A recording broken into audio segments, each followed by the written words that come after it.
बच्चों, एक बार फिर से स्वागत है आपका आपके अपने चैनल नैनोमीटर क्लासेस में। हमारा चल रहा है क्लास 8th का माइक्रो ऑर्गेनिज्म वाला चैप्टर। तो आज हम अपनी वीडियो को आगे कंटिन्यू करेंगे, चैप्टर को आगे पढ़ेंगे। तो 2.5 फूड प्रिजर्वेशन के बारे में आज हम पढ़ने जा रहे हैं। मैं आपको पहले बता देता हूँ हिंदी में फूड प्रिजर्वेशन होता क्या है। फूड प्रिजर्वेशन में हम अपना जो खाना है उसे प्रिजर्व करके रखते हैं, और उस प्रिजर्व करके रखने का मतलब कि वो आने वाले 10, 12, 20, 30 दिनों तक खराब ना हो। आप कहेंगे ऐसा तो होता ही नहीं है। तो आपके घरों में बेटा जो अचार है वो साल में एक ही बार डलता है, और उस अचार को अगले 2-3 साल तक यूज़ किया जाता है। तो फूड प्रिजर्वेटिव यही होता है कि आपके खाने वाली चीज़ खराब ना हो। ठीक है। तो चलिए आज हम पढ़ने जा रहे हैं फूड प्रिजर्वेशन के बारे में। तो चलिए शुरू करते हैं। ठीक है। तो देखिए लिखा है, in chapter 1 we have learn about the method using a preserve and store food grains. बेटा फर्स्ट चैप्टर था ना जो हमारा क्रॉप प्रोडक्शन वाला, उसमें हमने ये पढ़ा था कि किस तरीके से जो हमारा अनाज होता है उसे प्रिजर्व करके रखा जाएगा। ठीक है, स्टोर करके रखा जाएगा, क्योंकि अनाज भी साल में एक ही बार कटता है। ठीक है, और उसे सारा साल इस्तेमाल करना है, तो उसका आटा बार बार बनाना है, कैसे करना है ना। How do we prepare how do we preserve cook food at home. अब बेटा हमें ये जानना है कि अगर हमने घर पे कोई खाना बना के, कुक कुक का मतलब होता है बनाना, गैस पे बनाना, चूल्हे पे बनाना। ठीक है, आजकल तो इंडक्शन चूल्हे आ गए, उस पर भी खाना पकाया जाता है। तो जो पका हुआ खाना है हमारे घर पे, उसे कैसे प्रिजर्व करके रखेंगे। You know that bread left unused under moist condition, it attacked by the fungus। आपको पता है कि आपके घर में जो ब्रेड नॉर्मली यूज़ होती है, अगर आप उसको थोड़ी देर के लिए मॉइस्चर के पास रख दो तो उसके ऊपर फंगस ग्रो कर जाती है ना। Micro organism spoil our food. और वो फंगस क्या है? माइक्रो ऑर्गेनिज्म है जो हमारे फूड को स्पॉइल कर देते हैं, गंदा कर देते हैं, ख़त्म कर देते हैं। Spoiled food emits a bad smell and has a bad taste to change a colour. तो देखो क्या होता है, जो स्पॉइल्ड फूड होता है ना, उसका टेस्ट भी बहुत गंदा होता है, उसमें से स्मेल भी बड़ी गंदी सी आती है, अजीब सी, खट्टी खट्टी सी, बेकार सी। और उसका आप टेस्ट करोगे तो वो भी गंदा होगा, खट्टा सा। और इसी के साथ साथ क्या होगा, उसका कलर भी चेंज हो जाता है ना। आप ब्रेड रखो, कोई सी ब्रेड रखो, वो वाइटिश कलर की अजीब सी हो जाएगी, उसके ऊपर ऐसे लेयर सी बन जाती है, ग्रीनिश भी हो जाती है। It's spoiling of food and chemical reaction. और बेटा देखो, जब भी खाना सड़ता है ना, स्पॉइलिंग का मतलब सड़ना, जब भी खाना सड़ता है तो एक केमिकल रिएक्शन होती है जिसकी वजह से वो सड़ता है। Paheli bought some mangoes but she could not eat them for a few days. अब पहेली है, बेचारी परेशान, दुखारी लड़की एकदम। अब ये क्या करती है, कुछ लेके आती है मैंगोज, और कुछ दिनों के लिए उन्हें ऐसे ही छोड़ देती है। ठीक है। Later she found that they are spoiled and rotten. अब थोड़े दिन के बाद वो क्या देखती है, वो गल सड़ के गंदे से हो गए। ठीक है। But she know that the mangoes pickle her grand mother makes does not spoil for a long time. लेकिन उसे पता है जो उसकी दादी अम्मा आम का अचार बनाती है वो तो लंबे समय तक पड़ा रहता है, कई कई साल तक, वो तो ख़राब नहीं होता। अभी टॉपिक शुरू करते वक्त हमने अचार का ही एग्जाम्पल लिया था, इत्तेफाक से वही आ गया। अब आपको समझने में और आसानी होगी। She is confused. अब बेटा यहाँ पे वो कन्फ्यूज्ड होगी। कन्फ्यूज मतलब उसका हिंदुस्तान पाकिस्तान हो गया, पजल होगी बेचारी। अब उसे यही नहीं पता क्या करना है क्या नहीं करना है, right. Let us study the common method of preserving food in our homes. We have to save it from attack of microorganism। अब बेटा देखो, जैसे अचार को हमारी दादी जी ने सेव करके रखा ना माइक्रो ऑर्गेनिजम्स के अटैक से, तो हमें उस मैंगो को कैसे सेव करके रखना है कि वो अगले 10 दिन तक चल जाए। ओके। तो चलिए पढ़ते हैं आगे अलग अलग मेथड्स के बारे।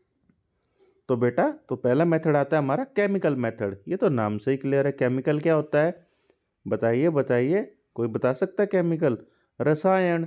आम भाषा में रसायन को केमिकल कहते हैं। यानी केमिकल के तरीके से किसी भी चीज़ को गलने सड़ने से बचाना, किसी केमिकल का इस्तेमाल कर लो। Salt and edible oils are a common chemical generally use to check the growth of the microorganisms. आपके घर में नमक होता है ना, साल्ट, जो खाने में डलता है, या ईडेबल ऑयल्स जैसे देसी घी, सरसों का तेल। ठीक है। तो ये सारे, ये केमिकल ही एक तरीके के जो यूज़ किए जाते हैं अपने खाने को माइक्रो ऑर्गेनिज्म की ग्रोथ चेक करने के लिए और उन्हें रोकने के लिए।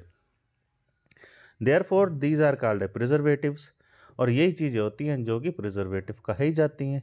ठीक है, अब नमक में क्या होता है, सोडियम क्लोराइड, यही अचार में डलता है। और तेल क्या होता है, तेल एक तरीके का क्या है, उस पर फंगस लग ही नहीं सकती, उस पर बैक्टीरिया ग्रोथ कर ही नहीं सकता। क्लियर है, तो इन्हें प्रिजर्वेटिव कहा जाता है।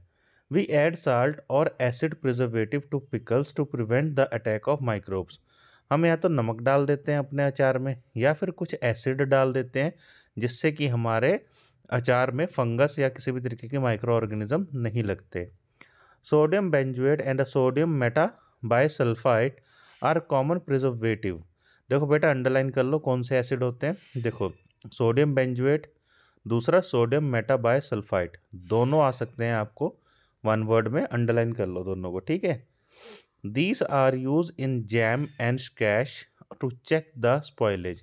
बेटा जैम में भी ये डलता है, और जो होता है ना रूबजा, स्क्वैश की बोतल, रूबजा की जो बोतल होती है ना पानी में घोल के पीते हैं, उसे स्क्वैश कहते हैं। To check the food spoilage. Preservation by the common salt. बेटा कॉमन साल्ट है आपके घर पे इस्तेमाल होने वाला नमक। पहले हमने केमिकल से किया, अब नमक से भी कर लेते हैं। वैसे नमक हमारा केमिकल ही होता है, हमने पढ़ा sodium chloride. Common salt has been use to preserve meat and fish for edges.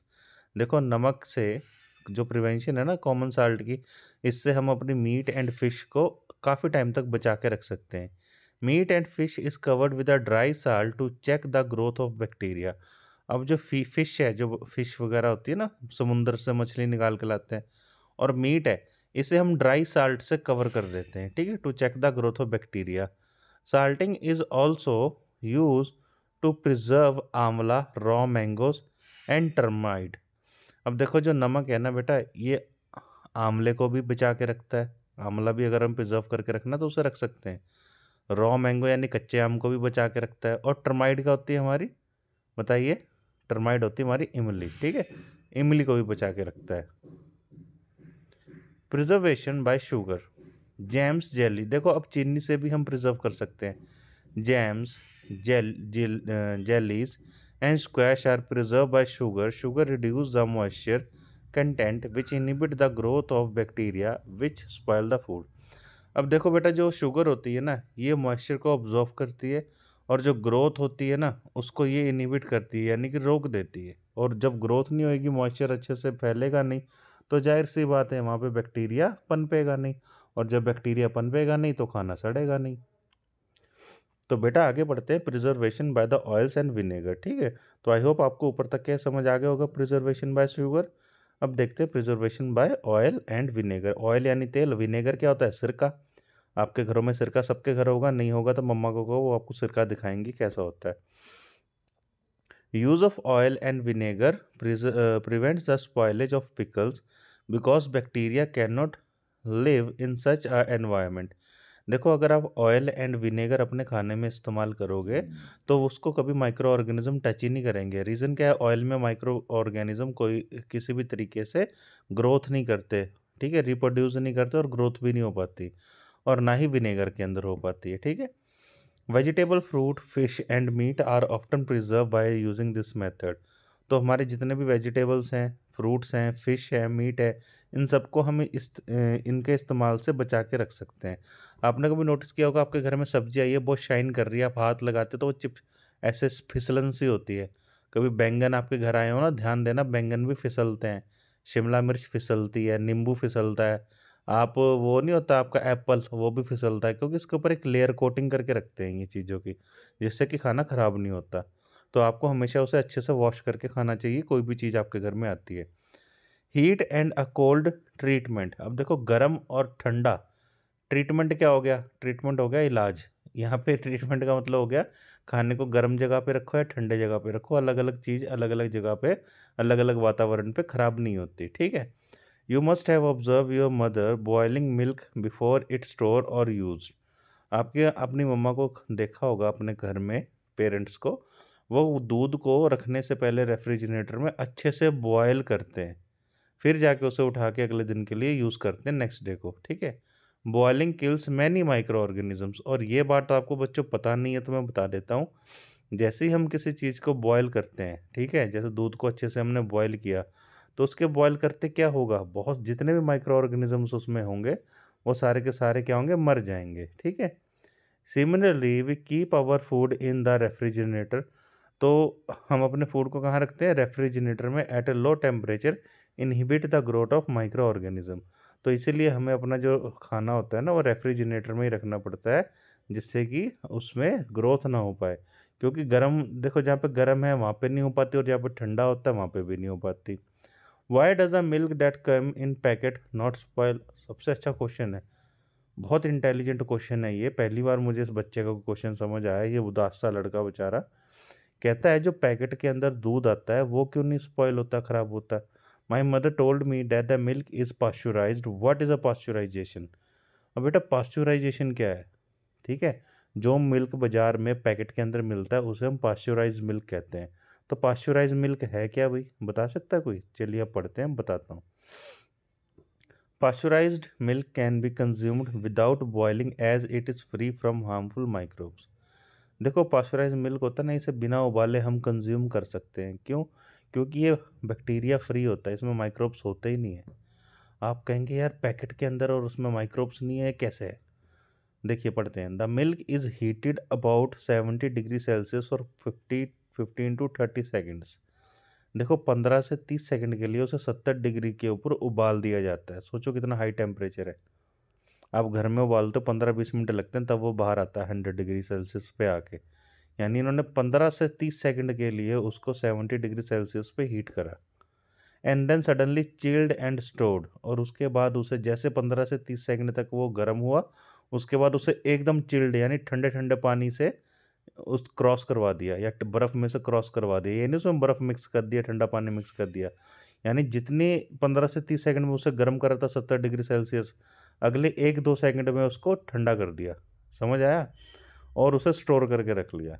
ये होता है पास्चुराइजेशन। ठीक है।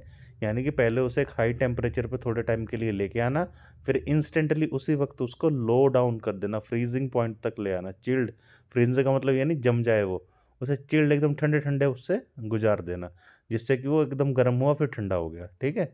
तो हो गया ना हीट एंड कोल्ड। ठीक है। By doing so the prevent the growth of microbes. This process was discovered by the Louis Pasteur. It is called है पास्चुराइजेशन। तो बेटा ये प्रोसेस होता है पास्चुराइजेशन का, जिसमें पहले हम हीट करते हैं और उसके बाद इंस्टेंटली सडनली उसे कोल्ड कर देते हैं, कूल डाउन कर देते हैं, चिल डाउन कर देते हैं। ठीक है। तो बेटा ये प्रोसेस किसने बनाया था, इंपॉर्टेंट क्वेश्चन है। लुइस पास्चर ने बनाया था, और उसी के नाम पे इसको पास्चुराइजेशन का प्रोसेस बता दिया गया। ओके। चलिए स्टोरिंग एंड पैकेजिंग। तो स्टोरिंग एंड पैकेजिंग में बेसिकली होता क्या है, देखिए स्टोरिंग का मतलब, स्टोरेज का मतलब स्टोर करके रखना, किसी चीज़ को अपने पास लंबे समय के लिए स्टोर करके रखना। और कैसे? पैकिंग के ज़रिए उसे पैक करके स्टोर करके रख लो। ठीक है। These days, dry fruits and even vegetables are sold in sealed airtight packets to prevent the attack of microbes। आजकल आप मार्केट में देखते होंगे, जैसे ड्राई फ्रूट्स हो गए, काजू बादाम किशमिश, ये सारे मेवे ड्राई फ्रूट होते हैं ना, सूखे हुए होते हैं, और इनको क्या कहते हैं, प्रिजर्व करके रखते हैं। किसमें प्रिजर्व करके रखते हैं? इनको प्रिजर्व करके रखते हैं एयर टाइट कंटेनर्स में या एयर टाइट लिफाफों में। आपने देखा होगा वो आते हैं लिफाफे एयर टाइट। कुछ वेजिटेबल्स भी होते हैं, उन्हें प्रिजर्व करके रखा जाता है। ठीक है। और उन्हें एकदम एयर टाइट में सील करके बेचा जाता है मार्केट में, जिससे कि उसके ऊपर, देखो हवा में क्या होता है, बैक्टीरिया, और अगर कोई एयर टाइट चीज़ है तो उस पर हवा तो लग ही नहीं रही, तो इसका मतलब उससे बैक्टीरिया भी नहीं टच कर रहा। अब आपको क्लियर होगी सारी बात। तो पैकेजिंग एंड स्टोरेज का मतलब क्या है कि किसी भी चीज़ को एयर टाइट कंटेनर में पैक करके मार्केट में लॉन्च कर देना, और आप उसे जाके वहाँ से खरीद के खा लो। ओके। और ज़रूरी नहीं उसमें प्रिजर्वेटिव ना हो, प्रिजर्वेटिव भी डाल दिए जाते हैं कि इन केस अगर वो पैकेट कहीं से लीक करे तो आपको नुकसान ना हो। तो बेटा यहाँ तक 2.5 हमने क्लियर कर लिया है। आगे हम कल करेंगे 2.6 शुरू, that is a nitrogen fixation. और मैं चाहता हूँ कि छोटी छोटी 15-15 मिनट की या 20-20 मिनट की वीडियोस में आप पूरा चैप्टर पढ़ें, लर्न करें, क्लियर हो आपको। बिकॉज अगर हम बड़ी वीडियोस बनाएंगे तो वो भी आपके लिए लिटिल हेक्टिक हो जाएगा। तो होपफुली कल हम 2.6 वाला कवर करेंगे अपना पूरा पोर्शन, और इससे हमारा चैप्टर कंप्लीट हो जाएगा। तो बच्चों अगर आपका कोई क्वेश्चन हो रिगार्डिंग इस वीडियो से और इससे प्रीवियस किसी भी वीडियो को लेके, तो आप हमें एनी टाइम मैसेज डाल सकते हैं यूट्यूब पे आपके कमेंट सेक्शन में। आपका जवाब दिया जाएगा। तब तक के लिए बच्चों, जय हिंद, जय भारत, वंदे मातरम।